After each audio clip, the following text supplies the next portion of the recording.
ఇది పాత విషయమే. కానీ ఇప్పటికీ నాకు అర్థం కాని విషయం.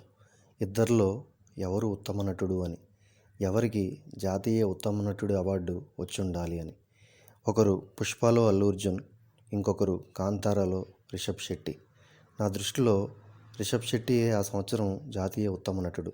అల్లు అర్జున్కి నేషనల్ అవార్డు ఇవ్వడం, పైగా రిషబ్ శెట్టిని పక్కన పెట్టి ఓ పెద్ద బూతు. చాలామంది ఇదే భావించారు. అసలు ఇలా ఎందుకు అంటున్నాను? అసలు కొంతమంది అమీర్ ఖాన్ లాంటి వాళ్ళు అవార్డుల్ని ఎందుకు కేర్ చేయరు? ఒక్కోసారి నంది అవార్డులు, నేషనల్ అవార్డులు కూడా క్రెడిబిలిటీ లేకుండా కాంట్రవర్సీ ఎందుకు అవుతాయి తెలియాలంటే ఈ వీడియో పూర్తిగా చూడండి. ఉత్తమ నటుడంటే నటనతోనే సంబంధం. కానీ పుష్ప, కాంతారా సినిమాల్లో వాళ్ళ క్యారెక్టర్స్ల నుంచి వద్దాం. ఎందుకంటే క్యారెక్టర్ని బట్టే పెర్ఫార్మెన్స్ స్కోప్ ఉంటుంది. క్యారెక్టర్ ఎంత బాగుంటే యాక్షన్ అంత ఎరగదీసేయడానికి ఛాన్స్ ఉంటుంది. సో ఎవరిదెంత ఎరగదీసే క్యారెక్టరో చూద్దాం. ఫస్ట్ పుష్ప. చిన్నప్పటి నుంచి ఓ పోరంబోకు, ఉంచుకున్నోడికి పుట్టినోడు, సొసైటీలో వివక్షకు గురైనోడు, ఆత్మాభిమానం, తెగింపు, ధైర్యం, తెలివితేటలు ఉన్నాడు. షార్ట్కట్లో ఫాస్ట్గా ఎలాగైనా ఎదగాలని ఆ ప్రాంతంలో అందుబాటులో ఉన్న ఎర్రచందనం మాఫియాలోకి ఎంటర్ అయ్యి ఫాస్ట్గా ఎదిగి అందరినీ తొక్కుకుంటూ యాటిట్యూడ్ కలిగి ఓ భుజానికి గూని టైప్లో ఉండే క్యారెక్టర్. ఇది అల్లు అర్జున్ పుష్ప క్యారెక్టర్. ఇప్పుడు యాక్టింగ్ విషయానికి వస్తే భుజం దించి కొంచెం గూనితో కానీ బలవంతుడిలా యాక్ట్ చేయాలి. చిత్తూరు యాసలో డైలాగ్స్ చెప్పాలి, యాటిట్యూడ్ చూపించాలి, ఫైట్స్ చేయాలి, కమర్షియల్ సాంగ్స్కి డ్యాన్స్ చేయాలి. అంతే సినిమా మొత్తం. అంతకంటే యాక్టింగ్ లేదు, అంత అవసరమూ లేదు. ఇంకా కాంతారా విషయానికి వస్తే శివ ఓ పల్లెటూరిలో తండ్రి లేని కొడుకు.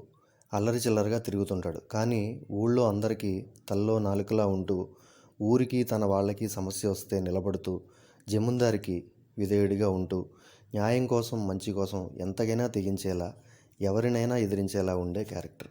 అలాంటి వాడు ఊరికి అన్యాయం జరుగుతుంటే, తను తన వాళ్ళు వంచనకు గురవుతుంటే, ఊరే నామరూపాలు లేకుండా పోతుంటే, దైవభక్తి పెద్దగా లేని అతని మీద వాళ్ళు అమితంగా కొలిచే దైవం పూనితే ఒక్క 10 నిమిషాలు దేవుడే డైరెక్ట్గా దిగి వచ్చినట్టు ఉగ్ర నరసింహుడై నరరూప రాక్షసుల్ని చీల్చి చెండాడి ఊరిని కాపాడితే ఒళ్ళు గగురు పొడుస్తుంది.